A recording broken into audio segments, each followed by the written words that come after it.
บายดีเป็นไงพี่น้องเฮาสบายดีบ่เอาขอบคุณพระเจ้าเนาะที่อีกอาทิตย์หนึ่งเป็นอาทิตย์ที่2ของปี2026ที่พวกเราได้มีโอกาสได้เข้ามา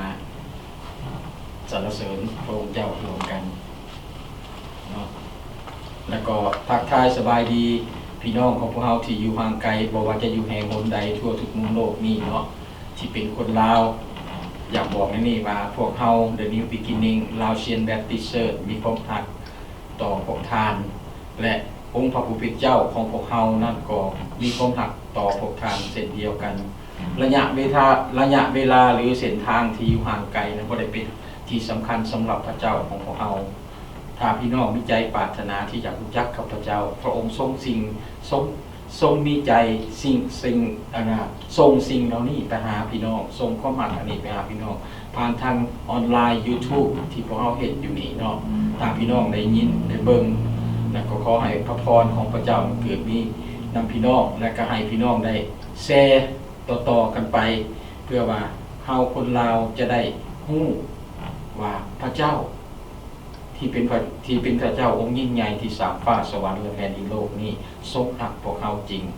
เนาะจึงให้ข้าน้อยได้ประกาศเรื่องนี้ต่อพี่น้องเนาะเอาให้เฮาร่วมใจกันอธิษฐานขอการทรงนำจากพระเจ้าเพื่อเฮาจะได้ยินได้ฟังพระวจนะของพระองค์เนาะสาธุการแด่องค์พระบิดาเจ้าขอประเดชคุณพระองค์เจ้าสำหรับทุกทรัพย์ทุกสิ่งที่พระองค์ได้ทรงประทานให้กับข้าน้อยและในวันนี้มุขน้อยก็ได้มีโอกาสได้เข้ามาสรรเสริญถวายพระเกียรติแด่พระองค์เจ้าโดยการ ห้องเพลงสรรเสริญอ่อนวอนอธิษฐานและฟังคำเทศนาและในเวลาต่อไปนี้มุขน้อยก็จะได้ยินได้ฟังพระวจนะของพระองค์เจ้าฟังจากขาไส้ของพระองค์ฉะนั้นพระบิดาเจ้าขาขอเพื่อให้ทุกสิ่งอย่างปรากฏผลเป็นจริงและเกิดผลดีและให้ชีวิตของมุขน้อยได้รับพระพรจากพระองค์และเข้าใจในถึงพระวจนะของพระองค์นั้นมุขน้อยอ้อนวอนต่อพระองค์ขอพระองค์ทรงโปรดพระเมตตาประทานสติปัญญาอันมาจากพระองค์นั้นให้กับมุขน้อยเพื่อว่ามุขน้อยจะได้ใช้สติปัญญานี้เข้าในการได้ยินได้ฟังและพิจารณาตึกตองเบิ่งถอยประคำของพระองค์เพื่อจะนำมาประกอบใช้ในชีวิตประจำวันของมุขน้อยเพื่อเฮ็ดให้ชีวิตของมุขน้อยนั้นได้เกิดผลดีเป็นพรแก่คนอื่นพระบิดาเจ้าครับสำหรับตัวของข้าน้อยเองผู้ที่จะกล่าวในวันนี้ก็เช่นเดียวกันข้าน้อยห้องหาพระองค์เจ้าขอพระองค์ทรงสถิตอยู่นำข้าน้อยในชั่วโมงนี้แล้วขอให้พระองค์ทรงได้ให้สติปัญญาให้ความกล้าหาญกับข้าน้อยเพื่อว่าข้าน้อยได้ใช้สติปัญญานี้ประกาศอธิบายถอยประคำทุกอย่างของพระองค์เจ้าให้ชัดเจนเพื่อพี่น้องของข้าน้อยจะได้เข้าใจฉะนั้นข้าน้อยจึงขอฝากชั่วโมงนี้ไว้ในพระหัตถ์ทรงฤทธิ์ของพระองค์อธิษฐานต่อพระองค์เจ้าด้วยความเชื่อด้วยพระนามบริสุทธิ์ของพระมหาเยซูคริสต์เจ้าเอเมน เริ่มได้กระติกขัดแล้วเนาะพี่น้องข้าน้อยอยากเบ้าแนวหนึ่งสำหรับพี่น้องของพวกเราที่เป็นคนลาวหมดทุกคนเนาะยิ่งอยู่ในอาทิตย์นี้พวกเราเห็นว่ามีพี่น้องของพวกเรา3 คนได้จากโลกนี้ไปเนาะได้จากโลกนี้ไปเนาะแต่ว่าสิ่งหนึ่งที่เกิดขึ้นสำหรับพวกเรานี่พวกเราแต่ละคนฮู้ว่าชีวิตที่ถาวรเป็นนิจได้รอถาพวกเราอยู่พวกเราบ่มีความสามารถที่จะหลีกเลี่ยงมันได้ที่ว่าให้แจ้งก็คือว่าความตายนะพวกเรามันรอถาชีวิตของพวกเราอยู่แต่ถึงยังใดก็ตามในสิ่งหนึ่งที่มันคล้ายคือกันระหว่างพวกเราที่เป็นคริสเตียนกับพี่น้องของเราอีกหลายคนที่ยังบ่เป็นคริสเตียนก็เช่นเดียวพวกเราทั้ง2 ฝ่ายนี้ทั้ง2 กลุ่มนี้ต่างก็มีความเชื่อและก็ขับเคลื่อนชีวิตด้วยความเชื่อแต่มันแตกต่างกันสำหรับคนที่บ่เชื่อในองค์พระเยซูคริสต์เขาเชื่อในสิ่งที่เขาเห็นและเขาเชื่อในสิ่งที่ว่ามันจะเป็นและเขาบ่ได้การันตีว่า มันมันจะเป็นไปด้วยวิธีใดเขาเห็นในสิ่งใดเห็นในสิ่งที่ว่าเมื่อเขามีผู้หนึ่งรับตาละโลกจากโลกนี้ไปเขาบอกเขาห้องบอกกับดวงวิญญาณที่จากไปกำลังจากไปนั่นว่าพุ่นเด้อไปเกิดอยู่บอนดีเสริงสุขพุ่นเด้อแต่เขาบ่ฮู้อยู่บอนใดบอนดีเทิงสุขแม่นบ่แต่สำหรับคริสเตียนพวกเขาดำเนินด้วยความเชื่อและขับเคลื่อนไปด้วยความเชื่อและความหวังพวกเขามีความหวังเขาเชื่อด้วยมีความหวังหวังอย่างหวังว่าเส้นทางที่เขาเดินไปนั้นเขาไปตามจุดประสงค์และเป้าประสงค์ของ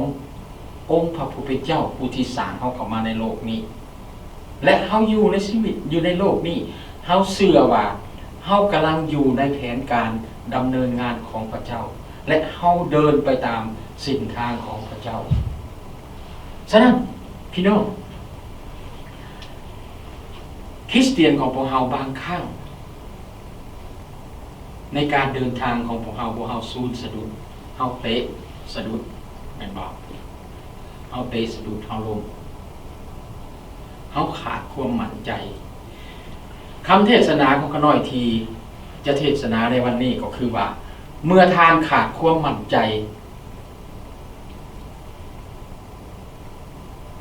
เกิดขึ้นทานจะเฮ็ดจังไดพี่น้องพวกเฮาแต่ละคนบางครั้งเฮาคิด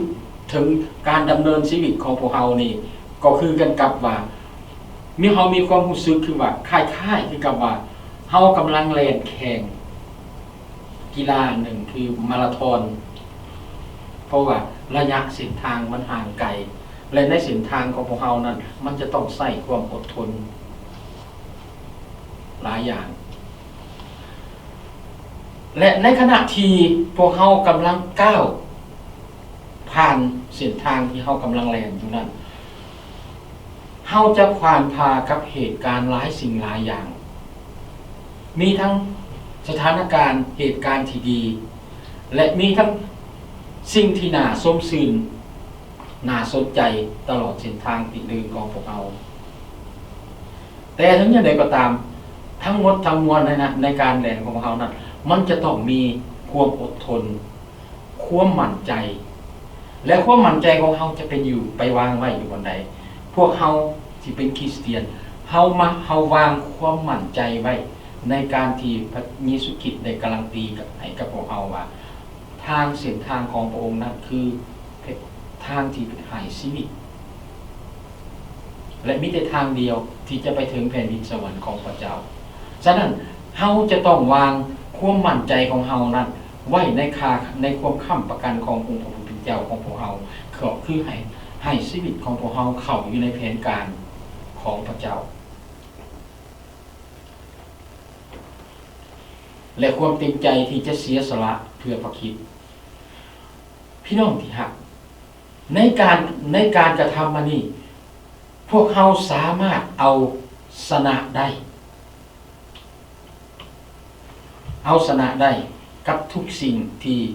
กำลังท้าทายในชีวิตของพวกเฮาอยู่นี่ทุกอุปสรรคทุกการเดินทางเฮาจะเบิ่งอยู่ในโยฮันมื้อนี้1โยฮันเฮาจะเห็นถึงจะได้รับกำลังใจในการเสริมสร้างเรี่ยวแรงของพวกเฮาให้พวกเฮาสามารถมีความมั่นใจสามารถให้ความสัตย์ซื่อและเฮาจะมีความเข้มแข็งในขณะที่พวกเฮากำลังแล่นอยู่เพราะหยังพี่น้องเพราะพวกเฮามีผู้หนึ่งที่เดินทางร่วมกับพวกเฮาแล่นนำกับพวกเฮาคือพระเจ้าพระเยซูคริสต์เฮาสามารถยืนขึ้นอย่างมีชัยได้ย้อนพระเยซูคริสต์สู่กำลังพวกเฮา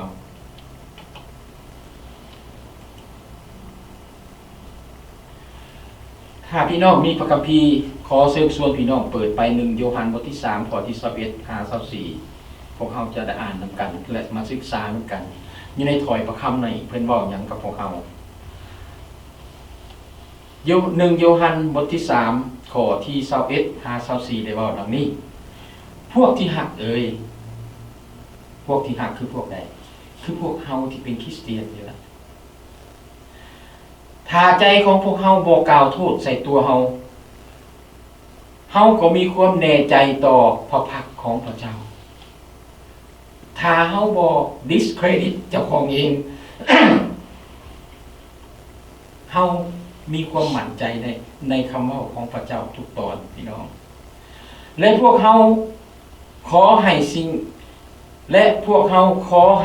ดเฮาก็ได้สิ่งนั้นจากพระองค์เพราะว่าพวกเฮาถือรักษาข้อบัญญัติของพระองค์และปฏิบัติตามชอบพระทัยพระองค์นี่แหละเป็นข้อบัญญัติของพระเจ้าคือว่าให้เฮาทั้งหลายวางใจเชื่อในพระนามของพระเยซูคริสต์พระบุตรของพระองค์และให้พวกเฮาฮักซึ่งกันและกันตามที่พระคริสต์ได้ทรงบัญญัติไว้แก่พวกเฮาผู้ใดถือรักษาบัญญัติบรรดาข้อบัญญัติของพระองค์ก็ตั้งอยู่ในพระองค์และพระองค์ทรงสถิตอยู่ในผู้นั้นด้วยเหตุนี้ล่ะเฮาทั้งหลายจึงฮู้ว่าพระองค์ทรงสถิตอยู่ในพวกเฮาคือด้วยพระวิญญาณที่พระองค์ได้ทรงโปรดประทานแก่พวกเฮาแล้วพี่น้องที่รักเมื่อเฮาอ่านพระคำตอนนี้นะเฮาปราบปลื้มยินดีเฮาดีใจหลายพระเจ้าของพวกเฮาเป็นพระเจ้าองค์ยิ่งใหญ่พระเจ้าของพวกเฮาเป็นพระเจ้าผู้ที่รักพวกเฮาพระเจ้าของพวกเฮาเป็นพระเจ้าที่ว่าติดสนิทอยู่กับพวกเฮาเหมือนกับเพื่อนสนิทเกี่ยวกับเรื่องนี้พวกเฮาที่อยู่ในที่นี้เฮาอาจจะบ่เข้าใจดีคือกับท่านโยฮันผู้ที่เขียนพระคำในตอนนี้เพราะในคืนที่พระเยซูคริสต์ร่วมรับประทานอาหารครั้งสุดท้ายกับเหล่าอัครสาวกนั้นโยฮันนั่งอยู่เคียงข้างกับพระเยซูคริสต์พระคัมภีร์บอกว่ามีสาวกคนหนึ่งที่พระเยซูคริสต์ทรงรักได้เนิ่งกายลงอิงพระทรวงของพระองค์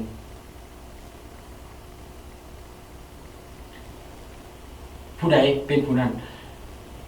โยฮันฮู้จักพระเยซูดี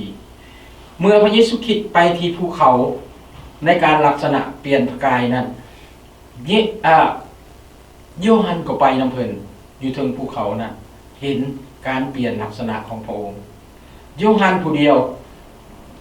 และก็โยฮันผู้เดียวในบรรดาอัครสาวก12คนที่อยู่กับพระเยซูคริสต์ในไม้กางเขนเมื่อเวลาที่พระเยซูคริสต์ถือเครื่องนั้นและโยฮันยังเป็นหนึ่งในผู้ที่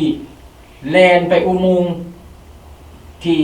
เขาเอาประสบของพระเยซูคริสต์ปงไว้นั่นเมื่อประสบเปล่าๆนั้นถึงแม้ว่าเปโตรได้เริ่มต้นออกแลนออกหน้าก่อนหมู่แต่ว่าโยฮันยังได้ไปถึงก่อนหมู่เห็นบ่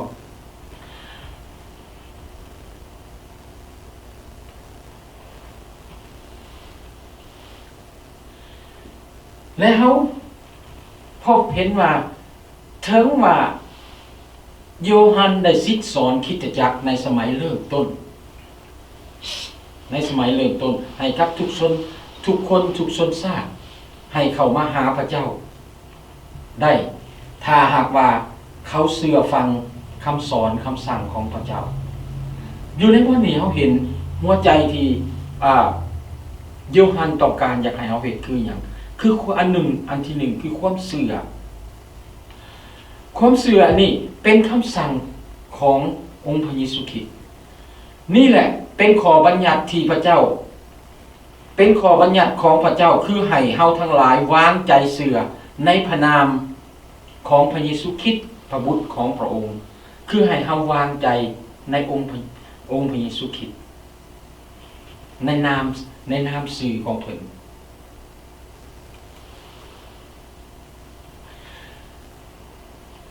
พี่น้องที่รักเฮาเชื่อบ่ว่าทุกสิ่งทุกอย่างนั้น มันปกคลุมอยู่ด้วยน้ำสื่อและการเสียสละของพระเยซูคริสต์แล้วสำรวจเบิ่งใจของพวกเฮากำลังตายใจเข้าไปอยู่ในฤทธิ์อำนาจและการทรงสถิตของพระองค์ในชีวิตของพวกเฮาบ่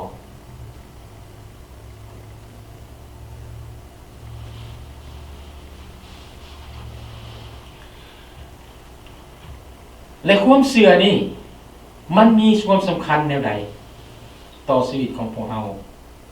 โยฮันผู้เขียนพระธรรมเฮาเห็นผู้ที่เขียนพระธรรมเฮบเรอร์ได้เตือนพวกเฮาว่าเตือนพวกเฮาแนวใดเตือนพวกเฮาว่าแต่ถ้าบ่มีความเชื่อแล้วจะเป็นที่พอพระทัยพระเจ้าบ่ได้เพราะว่าผู้ที่มาเฝ้าพระเจ้าได้นั่นต้องเชื่อว่าพระองค์ทรงประสนอยู่และพระองค์ทรงเป็นผู้ประทานรางวัลให้แก่ทุกคนที่แสวงหาพระองค์ถ้าเฮาทุกคนที่เข้ามาอยู่ในสถานที่แห่งนี้เข้ามาโดยที่ว่ามีเจตนาที่บ่เชื่อมันก็บ่เป็นที่พอพระทัยของพระเจ้าแต่ถ้าเฮาเข้ามาในที่นี้เฮาเชื่อวางใจในองค์พระผู้เป็นเจ้าในองค์พระเยซูคริสต์ว่าพระเยซูคริสต์เป็นพระบุตรของพระเจ้าและพระองค์เองจะเป็นผู้ที่ประทานรางวัลให้แก่พวกเฮา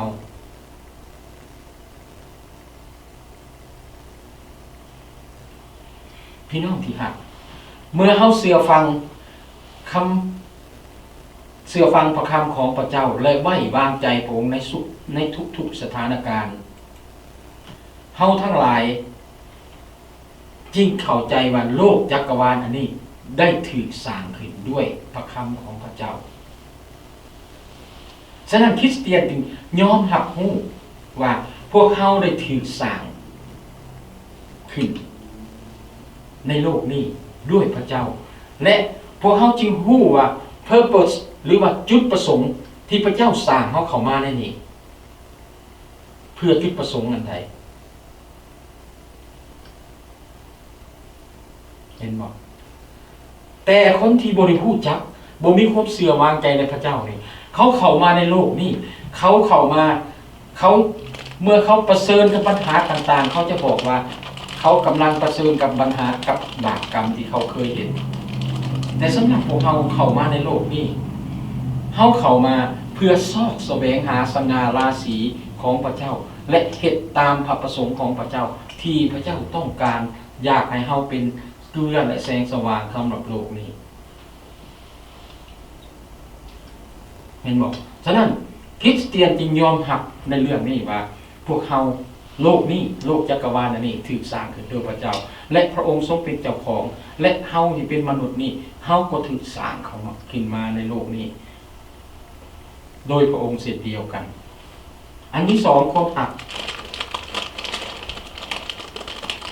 อยู่ในพระคำเพิ่นบอกให้เฮาว่าและให้พวกเฮาหักซึ่งกันและกันตามที่พระองค์ได้ทรงบัญชาไว้ในพระธรรมโยฮันได้อ้างตัวเองให้เฮาเห็นว่า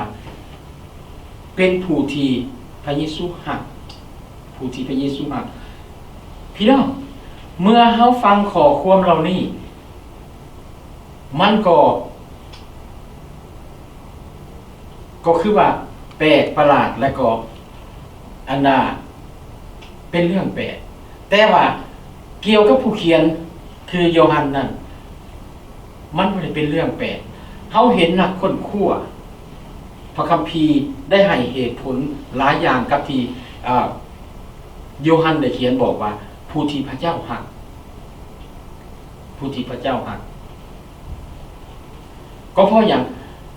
เขาบอกเหตุผลว่าโยฮันไม่ได้ต้องการอยากอวดตัวแต่โยฮันเขียนด้วยความถ่อมใจ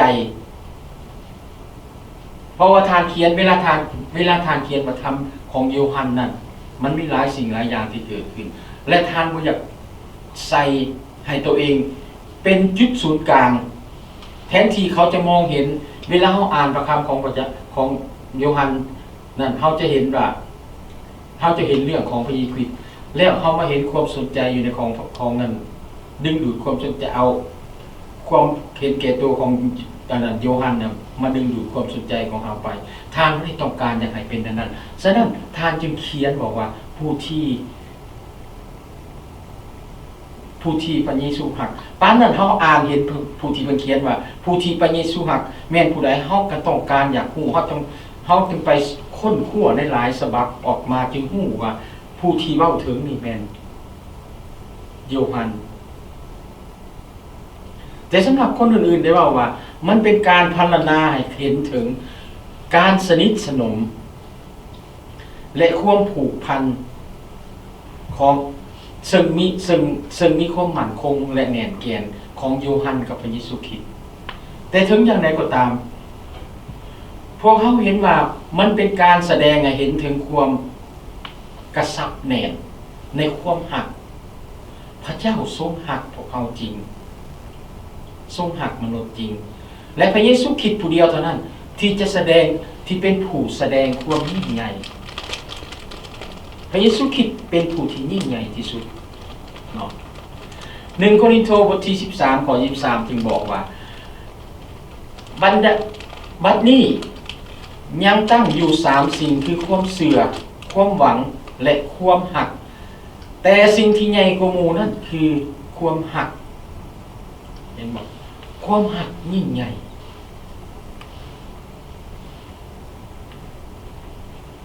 คริสเตียนเป็นยังจึงมั่นใจมีความมั่นใจคริสเตียนมีความมั่นใจย้อนได้หักความหักจากพระคริสต์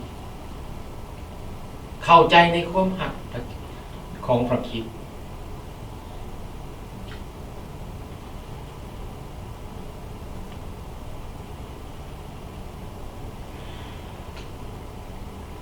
มันเป็น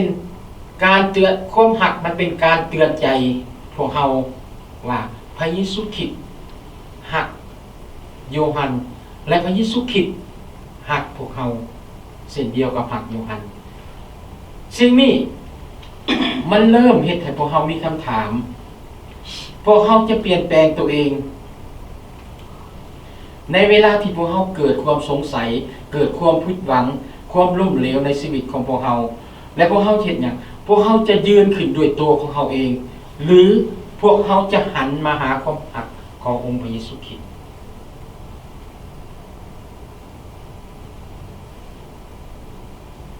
ย่อให้มันย่อลงคำถามถ้าเมื่อทานขาดความมั่นใจในการดำเนินชีวิตของทานนะทานมีบางท่านทานอาจจะประสบกับความผิดหวังบางท่านทานอาจจะประสบกับความล้มเหลวหรือในสถานการณ์ที่เป็นตายพอกันคือบางครั้งอาจจะมีที่หักอยู่ในครอบครัวของเรากำลังจะจากไปเฮาจะเฮ็ดจังไดเฮาจะหันมาหาความหักของพระเยซูคริสต์บ่หรือเฮาจะเอาตัวของเฮาเองพี่น้องที่หักความสัมพันธ์ของพวกเฮากับพระเยซูคริสต์บ่ได้อ้างอิงใส่ความพยายามของพวกเฮาบ่แม่นว่าเฮาบ่แม่นว่าพระเยซูคริสต์หักพวกเฮาย้อนว่าเฮาพยายามที่จะเป็นคนดีพยายามที่จะเชื่อฟังพวกเฮาต่างคนก็ฮู้ในเมื่อก่อนต่างคนก็ฮู้ในเมื่อก่อนพวกเฮาบ่ได้เชื่อฟังพระคริสต์คันเว้าถึงเรื่องเมื่อก่อนที่เฮายังบ่ได้เข้าใจถึงเรื่องความหักของพระเยซูคริสต์เรื่องการไถ่ของพระเยซูคริสต์เมื่อได้ยินผู้ที่มาประกาศพระคำเรื่องของพระเยซูคริสต์เรื่องการไถ่นี่เฮาบอกกับเขานั้นไปไกลๆไปไกลๆสิมาเว้าเถาะของข่อยดีบ่แฮงแล้วมีหยังสิจะไปดีเลิศของข่อยเตรียมเมื่อเฮาฟังเฮาเข้าใจเฮาเห็นถึงน้ำพระทัยของพระเยซูคริสต์เฮาเห็นถึงความยิ่งใหญ่ของพระเจ้าที่พระเจ้าเฮ็ดเฮาเห็นถึงพระสัญญาของพระเจ้าที่พระองค์ทรงซื่อสัตย์ต่อมนุษย์เฮาเฮ็ดแล้วเฮาได้ยินแล้วเฮาอยากยับเข้าไปใกล้อยากได้ยินเพราะมันอิ่มเอิบในจิตใจมันส่วนหาจิตใจของพวกเฮานั่นเพราะเฮาบ่ได้พยายามที่จะเฮ็ดสิ่งใดเลยมีแต่พระเจ้ามอบให้กับเฮาและพระเจ้าก็บ่ได้เบิ่งว่าโอ้เจ้าเป็นคนดีเฮาจึงยินดีฮักเจ้าเนาะบ่ได้เป็นอย่างนั้นพ พี่น้องที่รักจงเข้าสนิทอยู่ในเฮาและเฮาเข้าสนิทอยู่ในพวกทานเฮาเป็นเครือองุ่น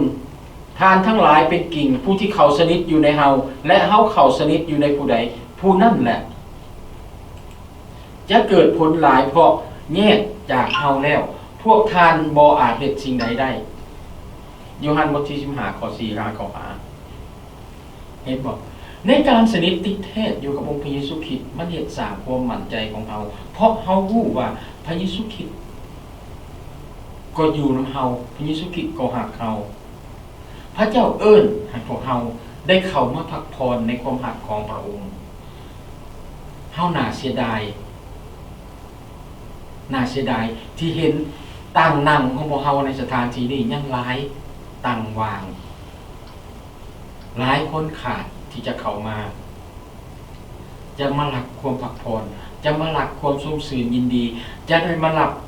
ได้ยินคำอ่อนหวานจากองค์พระเยซูคริสต์ที่กำลังบอกพวกเฮาว่าเฮารักเจ้าเฮายินดีในสิ่งที่พวกเจ้าเห็นให้เฮาเข้ามาพักผ่อนนี้มันเป็นความหักของพระเจ้ามันเป็นความหักที่มั่นคง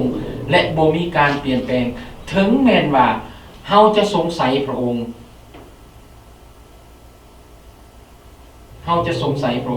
แต่พระองค์ยังบ่มีการเปลี่ยนยังบ่มีการเปลี่ยนใจไปจากพวกเฮาเอเสเคียลได้ทำนายว่าเฮาจะให้ความสัตย์ซื่อของใจแก่เขาและให้จิตวิญญาณใหม่อยู่ในตัวเขาเฮาจะเอาใจหินออกจากห่างกายของเขาและจะให้หัวใจที่เป็นเนื้อ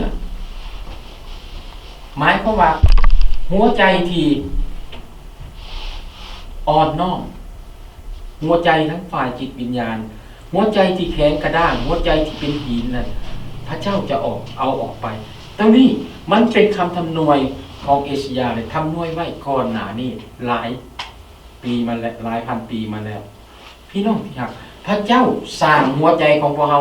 ให้เป็นเหมือนดังความหักของพระเยซูคริสต์ให้เรามีความหักของพระเยซูคริสต์พวกเราสามารถ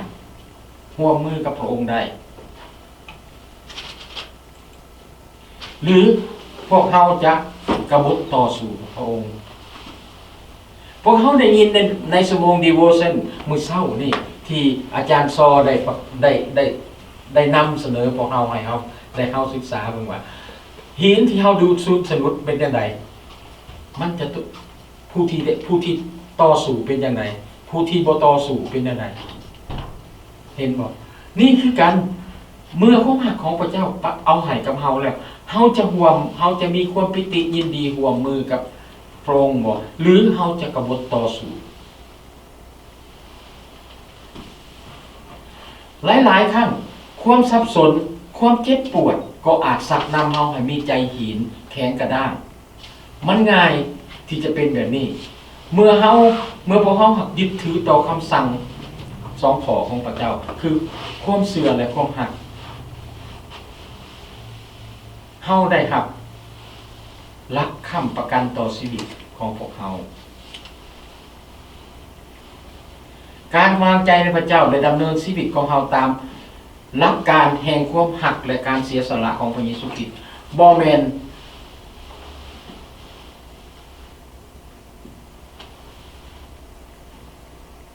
มันจะได้ง่ายๆมันบ่แม่นเฮาได้มาโดยที่ว่าเฮาบ่มีความเชื่อต่อพระเยซูคริสต์และมันก็บ่ได้มาโดยที่ว่าเฮาบ่มีความหักการที่จะติดตามพระเยซูคริสต์ไปนะบ่แม่นว่ามันเฮาจะบ่มีความหักแล้วเฮาจะได้เนาะฉะนั้นถ้าเมื่อเฮามีความเชื่อความหักแล้วมันจะเฮ็ดให้เฮาดำเนินชีวิตในการเดินตามกับพระเจ้าได้กับพระเยซูคริสต์ได้โยฮันบทที่4 1โยฮันบทที่4ไปไว้ขอโทษด้วย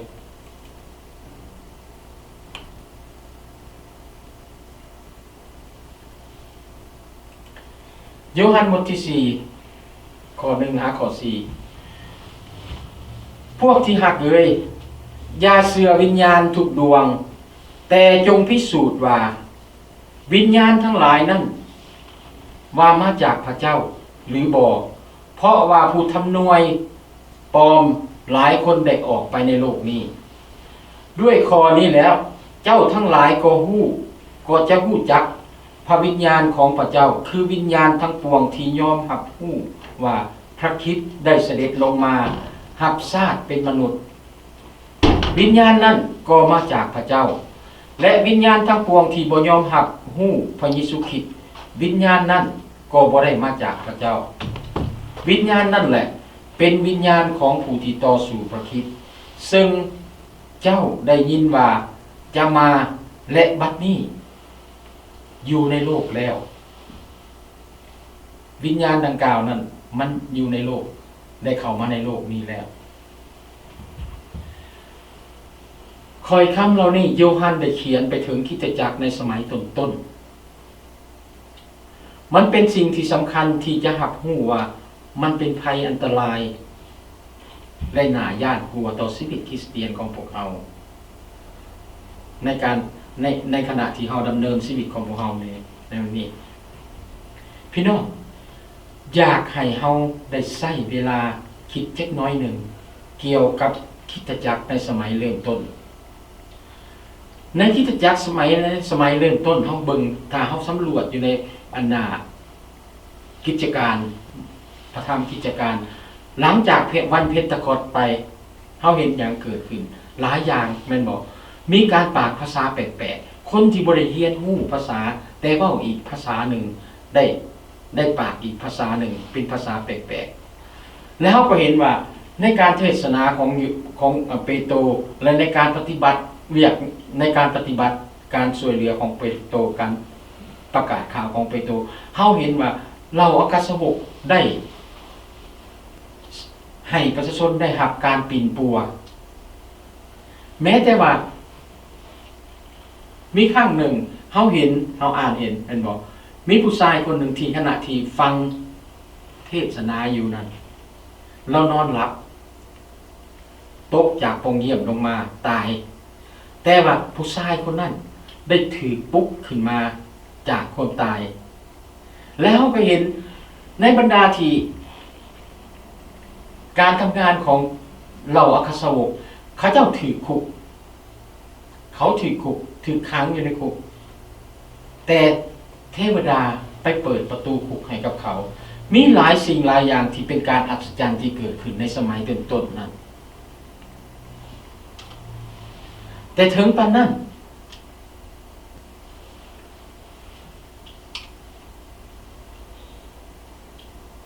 วิญญาณร้ายก็ยังมาเข้ารบกวน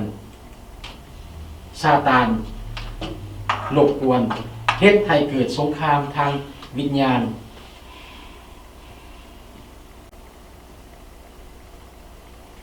สิ่งเหล่านั้นมันเกิดขึ้นอยู่ในสมัยต้นที่คริสตจักรนั้นประเสริฐดังนั้นสิ่งนี้เมื่อเฮาเห็นในคำอ้อนวอนของโยฮันมันเป็นเรื่องที่เกี่ยวของและรีบด่วนกว่าที่บอกกับพวกเราอย่าเชื่อวิญญาณทุกดวง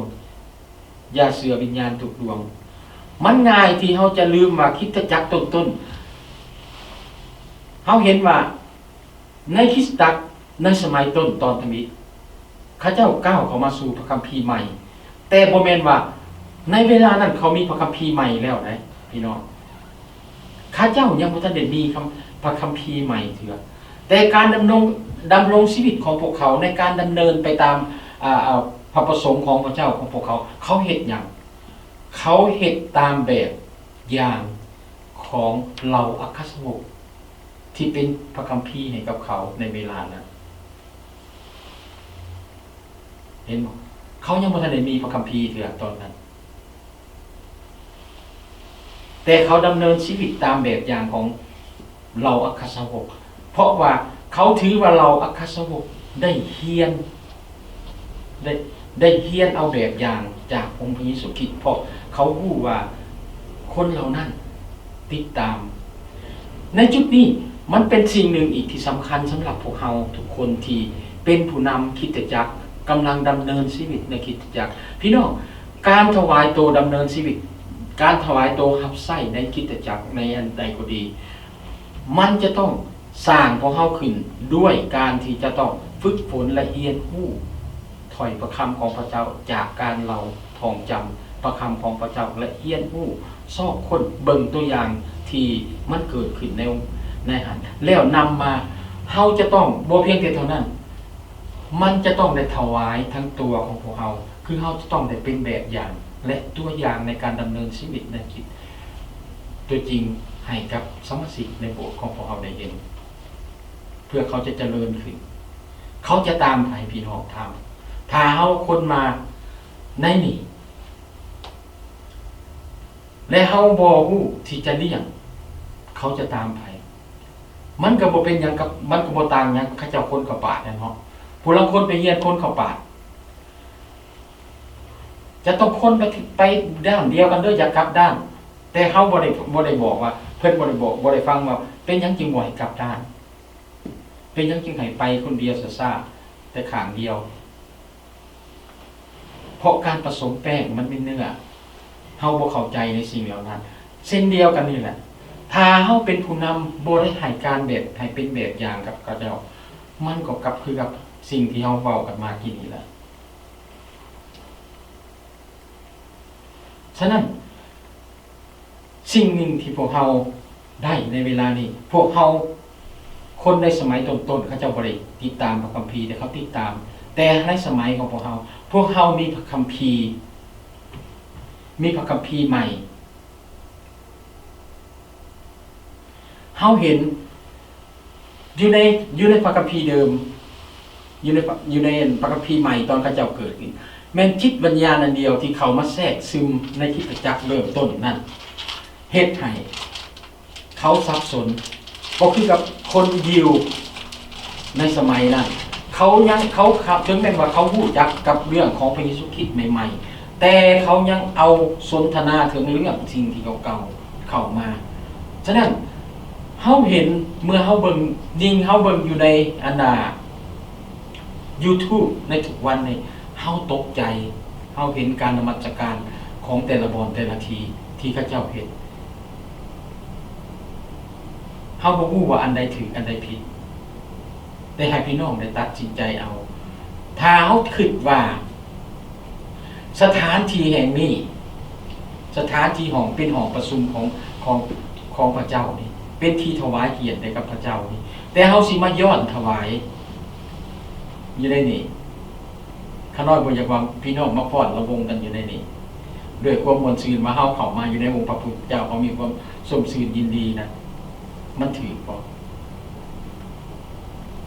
ข้าน้อยบ่ตัดสินแต่ว่าให้พี่น้องเข้าใจในการที่เฮาจังได๋พี่น้องก็ฮู้อยู่ว่าพระเจ้ารักพี่น้องแต่บ่อยากให้พี่น้องหลงผิดไปกว่านั้นเนาะเฮาบ่อยากให้จิตวิญญาณตัวนั้นมันเป็นจิตวิญญาณที่กบฏต่อสู้กับต่อสู้พระเจ้าเนาะ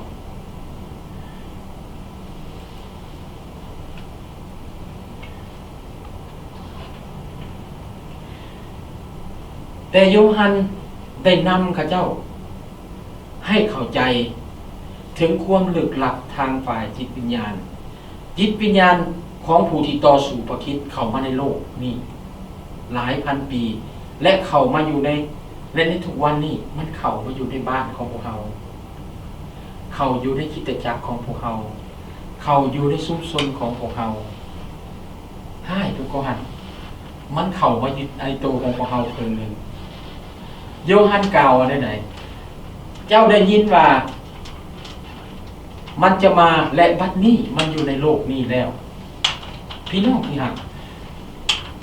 การทดสอบเบิ่งวิญญาณนั้นมันเป็นสิ่งจำเป็นสำหรับคริสเตียนของพวกเราและการที่เราจะสรรสูตรจิตวิญญาณ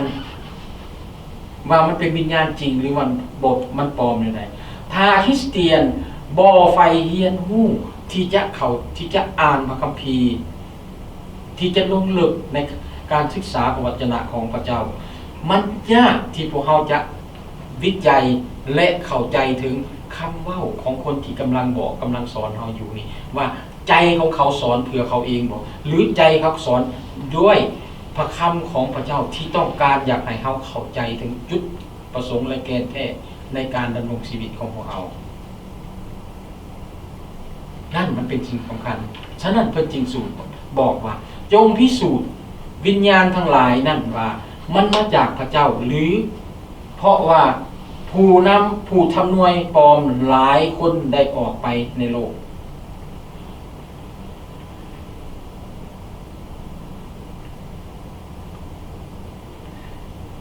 ชีวิตของพวกเราชีวิตของคริสเตียนของพวกเรามันแม่น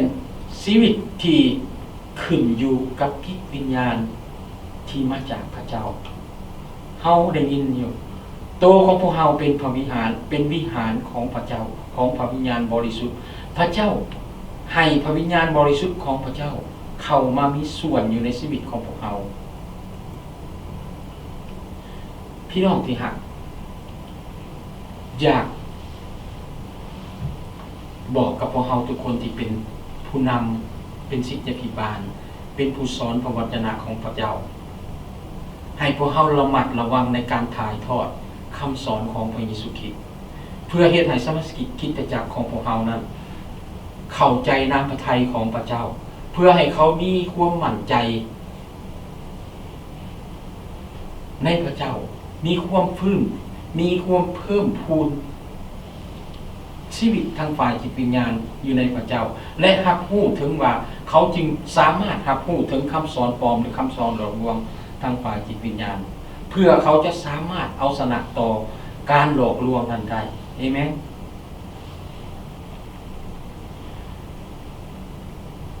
โยฮันบทที่4 1โยฮันบทที่4ข้อที่4 5 6เนาะลูกน้อยทั้งหลายเอ่ยส่วนเจ้าทั้งหลายก็เป็นฝ่ายพระเจ้า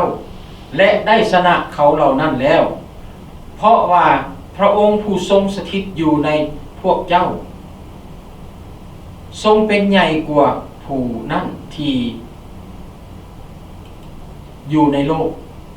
ส่วนเขาเหล่านั้นก็เป็นฝ่ายโลกเหตุฉะนั้นเขาจึงเว้า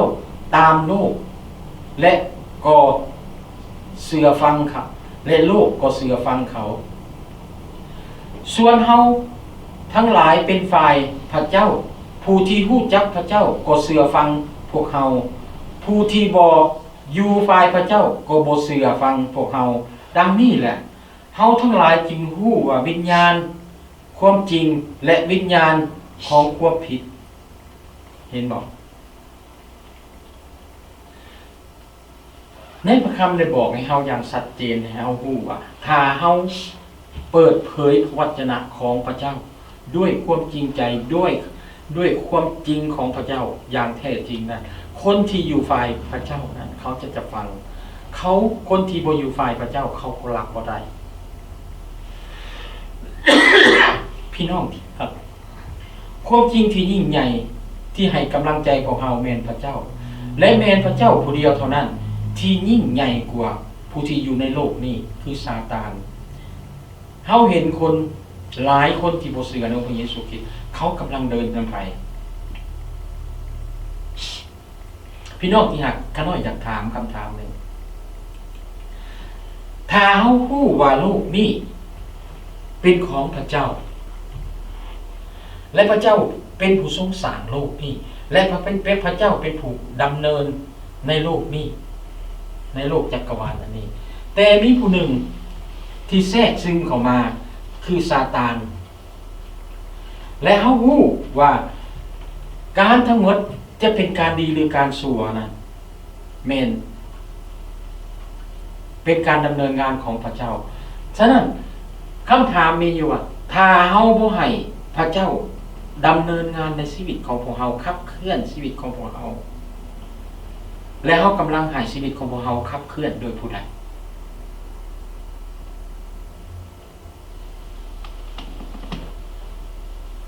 ถ้าเฮาบ่ยอมรับพระเจ้าผู้ทรงสร้างพวกเฮาและเฮากำลังยอมรับผู้ใด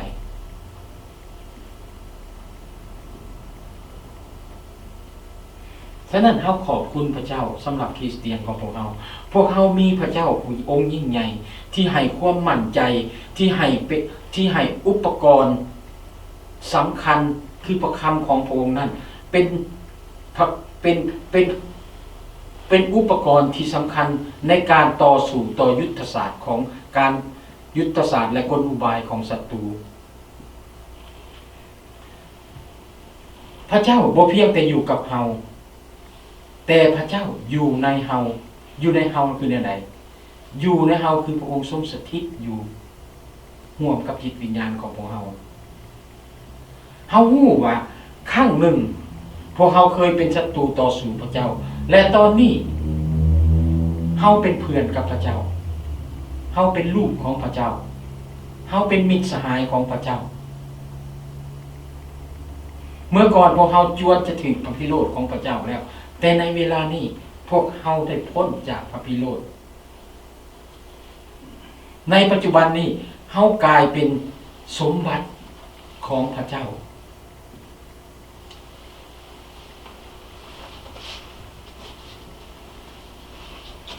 พี่น้องสิ่งที่มันเปลี่ยนแปลงของเฮานี่มันเป็นหน้าประหลาดใจบ่มันเป็นหน้าประหลาดใจวิญญาณของผู้ที่ต่อสู้พระคริสต์ในโลกนี้เขาจะพบกับความชั่วร้ายอย่างต่อเนื่องสิ่งเดียวที่วิญญาณนี้ได้รับรู้สิ่งที่คนที่บ่รู้จักพระเจ้าวิญญาณของเขารับรู้เป็นหยังคือความวุ่นวายความพินาศจิบหายและความตาย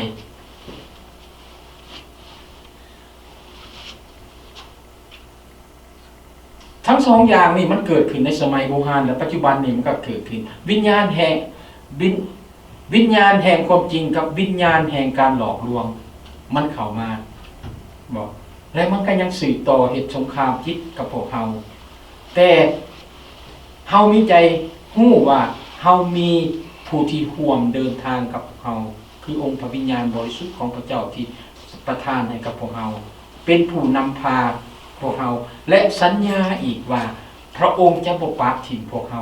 พี่น้องเชื่อพระเจ้าองค์ใดที่ให้คำมั่นสัญญาอย่างนี้พระเจ้ามีพระเจ้าองค์ใดแน่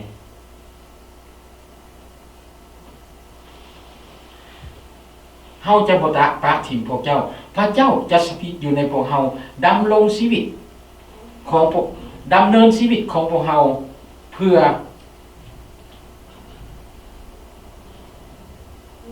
ช่วยพวกเฮาให้เป็นพยานแก่คนทั้งหลายที่กำลังมองเบิ่งพระองค์เฮาเป็นอุปกรณ์อันหนึ่งของพระเจ้าที่พระเจ้ากำลังส่งออกไปให้คนทั้งหลายได้เห็นฉะนั้นพี่น้องที่รักชีวิตคริสเตียนของพวกเฮานะมันเป็นชีวิตที่สำคัญที่สุด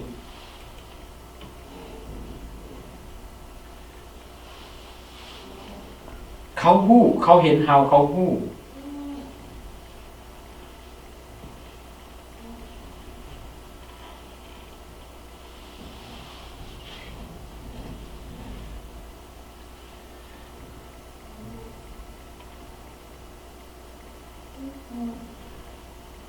การเห็นชอบของพระเจ้าเป็นการอนุญาตที่สามารถเชื่อถือได้เป็นนิรันดร์แต่ความพอใจของมนุษย์แม่นชั่วร้ายมันมีความขี้คร้านปฏิเสธบ่พอใจและมักขี้ตัวแต่ทางของพระคริสต์แม่นหยังอันนั้นแม่นความคิดของมนุษย์ที่บ่รู้จักกับพระเจ้ารู้จักกับพระเยซูคริสต์เขาทำความชั่วร้ายเขาฆ่าเกียรติข้านเขาปฏิเสธทุกอย่างเขาบ่พอใจแล้วก็เขามักขี้ตัวแต่พวกเฮาที่อยู่ในทางของพระคริสต์ตามเป็นเฮาเฮ็ดอันใดเฮาอยู่ด้วยความรักเฮามีความรักและการรับใช้และการเป็นพรให้แก่คนอื่นถึงแม้นว่าเขาบ่ซอกแสวงหาการไถ่โดยตัวเขาเองแต่พวกเฮายังเฮ็ดเฮาขอบคุณพระเจ้ามีแ แต่ศาสนาเดียวมีแต่การเชื่อถือในพระเยซูคริสต์ที่เห็นออกไปว่าบอกกับคนทั้งหลายว่าพระเจ้าทรงหักเจ้าและพระเจ้าต้องการอยากเป็นส่วนหนึ่งในชีวิตของเจ้าพระเจ้าเป็นผู้นั้นผู้นี้เห็นบอกเขาเห็นกิจการของโลกที่เห็นเขาเห็นไปเมื่อถือคำถามเขายังแก้คำตอบเขาได้คือการที่พวกเขาเห็นที่ออกในโซเชียลในเวลานี้อยู่ในสหรัฐอเมริกาในการเดิน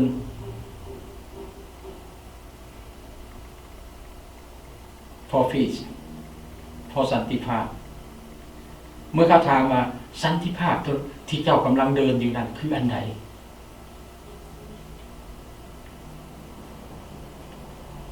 บ่มีคำตอบ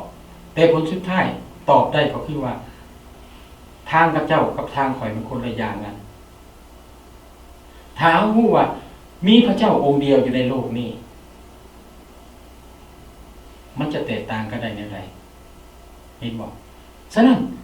มีแต่คริสเตียนเท่านั้นที่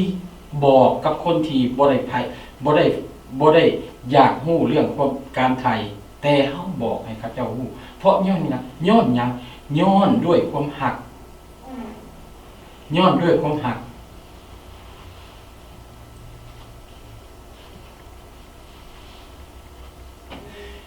เพราะบ่มีผู้อื่นที่จะสามารถถอยไทยพวกเฮาได้มีผู้เดียวเท่านั้นที่สามารถไทยให้พวกเฮาและให้เฮาบริสุทธิ์จากบาปได้คือพระเยซูคริสต์โดยผ่านทางความเชื่อของพวกเฮาพระองค์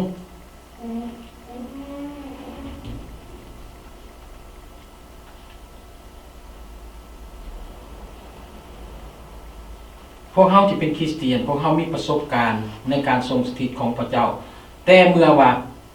พวกเฮาขาดความมั่นใจนั่นมันแสดงว่าเฮากำลังเป็นอย่างพี่น้องถ้าย่านใดก็ตามถ้าเฮาขาดความมั่นใจนั่นแสดงว่าเฮากำลังเผชิญหน้ากับการทดลองกับการทดสอบและสิ่งที่พวกเฮาจะเห็นเด็กเมื่อสิ่งเหล่านั้นเกิดขึ้นพวกเขาจะต้องซอกหาวิธีทางเอาชนะกับมันวิธีทางที่เขาจะเอาชนะกับมันก็คือคำของพระเจ้ามีแต่ทางพระเยซูคริสต์ทางเดียวเท่านั้นที่จะเห็นการถูกทดลองหรือถูกทดสอบนั้นบ่ได้หมายความว่าพวกเขาเป็นบาปพวกเขาเฮ็ดบาปแต่ว่าการปล่อยใจของเขาเข้าไปในการทดลองตกเข้าไปในตัวนั้นคือบาปแต่การเอาชนะในการทดลองนั้นเฮ็ดหยังเฮ็ดให้เฮามีการเติบใหญ่เข้มแข็งเชื่อมั่นในพระเจ้าหลายขึ้นเพราะเฮารู้ว่าพวกเฮาสามารถยืนขึ้นได้อย่างมีไสเพราะเฮามีพระเยซูคริสต์ผู้เสริมกำลังพวกเฮาเอเมนเฮาจะบ่ย้านสิ่งเหล่านี้หลายคนย้านวิตกกังวลแต่คริสเตียนถ้าหากมาถึงจุดที่ว่าเข้าใจพระเยซูคริสต์อย่างคิดดีชีวิตนิรันดร์ที่กำลังรอท่าเขาเป็นสิ่งหนึ่งที่เขาภาคภูมิใจในการเดินไปของเขาในการแล่นของพระเจ้าคือเขารู้ว่าเส้นทางตัวนั้นเป็นเส้นทางที่สมบูรณ์แน่นอนของเขาเป็นสันติสุขและความสมบูรณ์ในชีวิตของเขาทั้งสิ้นเขาจะบ่ยานพี่น้องที่รักอย่าปล่อยตัวของพวกเราให้ตกเข้าไปในการทดลองแต่ให้เราเอาชนะซอกหาวิธีทางเอาชนะในการทดลองเพราะการเอาชนะกับการทดลองนั้นมันช่วยให้เราเข้มแข็งขึ้นในพระเจ้าให้เรามั่นใจขึ้นในพระเจ้าข้าน้อยเห็น The New Beginning ลาวเชียนแบบติเสิร์ตนี่มีความมั่นใจในองค์พระผู้เป็นเจ้าเพราะอย่างเพราะแม้ว่าคนอื่นจะมองเห็น The New Beginning เพียงแต่เป็นศาสนาหรือเป็นห้องนมัสการน้อยๆบ่มีคนเป็นร้อยเป็นพันแต่ว่าการนมัสการบ่เคยขาดเอเมนเฮาเห็นว่านี่คือความมั่นใจพวกเฮาสามารถยืนขึ้น พวกเขาสามารถมีชัยชนะพวกเขาสามารถจะเป็นผู้ที่นำแสงสว่างไปให้กับคนอื่นแม้ว่าเขาบ่ต้องการเฮาก็สามารถเฮ็ดได้เพราะเฮามีพระเยซูคริสต์เป็นผู้ที่เสริมกำลังพวกเฮาเอเมนขอบคุณพระเจ้าขอพระเจ้าอวยพรสาธุการแด่พระบิดาเจ้าขอบคุณพระองค์สำหรับคำที่พระองค์ทรงนำมาให้หมู่คนน้อยได้พินิจพิจารณาและตรึกตรองในวันนี้และขอให้พระคำนี้จงบรรจุอยู่ในจิตใจของหมู่คนน้อยและให้หมู่คนน้อยได้ทำเพิ่งและค้นคว้าและซอกหาเหตุผลให้เข้าใจเพื่อหมู่คนน้อยจะได้นำออกมาใช้เป็นพลอยกับคนอื่นและเป็นเส้นทางที่จะนำคนอื่นมาถึงพระองค์ฉะนั้นพระบิดาเจ้าขาขอพระองค์ทรงได้โปรดสดช่วยหมู่คนน้อยด้วยเถิดและในวันนี้หมู่คนน้อยก็ได้สิ้นสุดจากการนมัสการและจะแยกย้ายกันกลับบ้านขอให้พระองค์ทรงสถิตอยู่ในหมู่คนน้อยเพราะว่าหมู่คนน้อยจะเฮ็ดจะทำมันไหนก็อย่าในการทำมาหากินในอาทิตย์ต่อไปขอให้ทุกสิ่งอย่างนั้นเกิดผลดีแล้วก็ขอให้หมู่คนน้อยได้มีโอกาสในเวลาได้เข้ามาสรรเสริญและถวายพระเกียรติในพระองค์เจ้าอีกในอาทิตย์ต่อไปฉะนั้นหมู่คนน้อยจึงอ้อนวอนอธิษฐานต่อพระองค์เจ้าด้วยความเสื่อและพระนามบริสุทธิ์ของพระเยซูคริสต์เจ้าเอเมน